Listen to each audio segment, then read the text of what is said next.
जय गुरुदेव.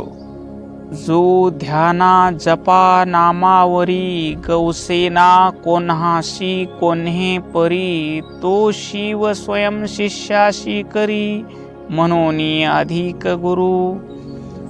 या ओवीतून संत शिरोमणी मन्मथ माऊली आपल्या परमरहस्य या प्रासादिक ग्रंथातील 5व्या अध्यायातून सद्गुरुनाथाचा महिमा सांगतात. परमेश्वर निर्गुण निराकार आहे, विश्वव्यापक आहे.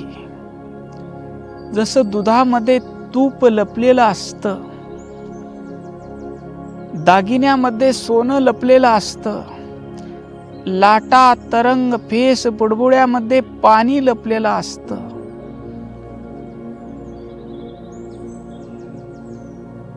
तसाच परमात्मा या विश्वामध्ये व्यापक आहे. या देहामध्येही ओतप्रोत भरलेला आहे. मग तो मिळवण्यासाठी आपण साधना करतो, पूजा करतो, जप करतो, नामस्मरण करतो, ध्यान करतो. हे असे साधने करूनही मी पूजा करणारा आहे, मी वेगळा, देव वेगळा, इथं द्वैत आलं, त्रिपुटी आली. पूजा करणारा, पूजा करण्याची प्रक्रिया आणि ज्याची पूजा होत आहे तो. दृश्य द्रष्टा दर्शन.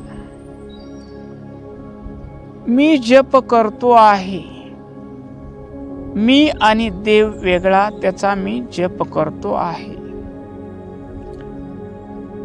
मी ध्यान करतो आहे, मी वेगळा आणि ज्याचं ध्यान होत आहे असा वेगळा. प्रत्येक ठिकाणी साधकाला मीपणाचा अहंकार आडवा येतो आणि हा अहंकार जोपर्यंत आहे तोपर्यंत त्याला स्वतःच्या स्वरूपाची ओळख होत नाही. असं या ओवीतून माऊलीला सांगायचं आहे. आम्ही ग्रंथ वाचून देवाची पूजा करू, ग्रंथ वाचून जप करू, ग्रंथ वाचून ध्यान करू, पण प्रत्येक क्रियेमध्ये कर्ता भाव असल्यामुळे त्या आनंद स्वरूप ज्ञान स्वरूप परमात्म्याची आपल्याला प्राप्ती होत नाही. तो प्राप्तच आहे, त्याचा अनुभव येत नाही. माऊली म्हणतात, अशा जो जपानं, ध्यानानं, नामानं कोणालाही गवसत नाही, अशा त्या परमतत्वाचं ज्ञान सद्गुरुनाथ शिष्याला देतात आणि ज्या ईश्वराला शोधत आहेस ते तूच आहेस असा बोध देतात.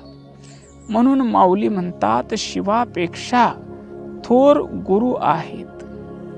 संत कबीरदास एके ठिकाणी म्हणतात, गुरु गोविंद दो खडे, काके लागू पाय, बलहरी गुरुदेव की, जिनो गोविंद दियो बताय.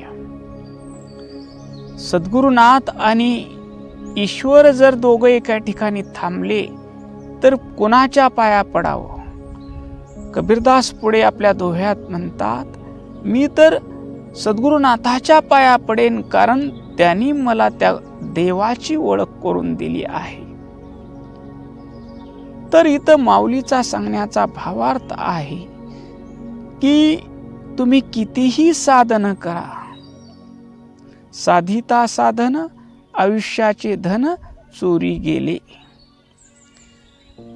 साधना करताना जो मी करतो आहे हा अहंकार तुमच्याकडे जोपर्यंत आहे तोपर्यंत तुम्हाला त्या ईश्वराची प्राप्ती होणार नाही. यासाठी एकच उपाय आहे, तुम्हाला सद्गुरुनाथाला शरण गेलं पाहिजे. आपला मीपणा सद्गुरुनाथाच्या चरणी समर्पित केला पाहिजे.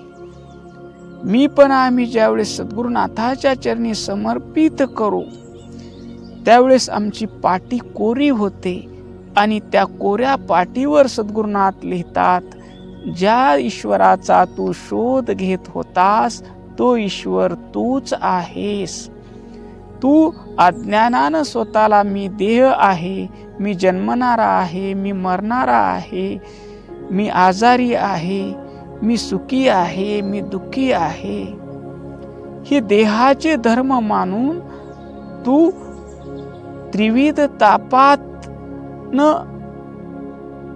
त्रिविध तापाचे चटके सहन करत होतास.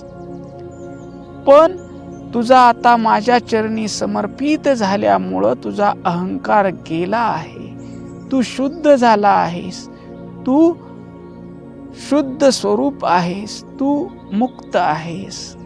तू आनंद स्वरूप आहेस. तू प्रेम स्वरूप आहेस. तू ज्ञान स्वरूप आहेस. विश्वात भरलेलं चैतन्य तूच आहेस. असा बोध देऊन सद्गुरुनाथ शिष्याला परमात्म स्वरूप करतात. म्हणून माऊली म्हणतात, देवापेक्षाही आम्हाला गुरु थोर वाटतात. ओम शांती शांती शांती.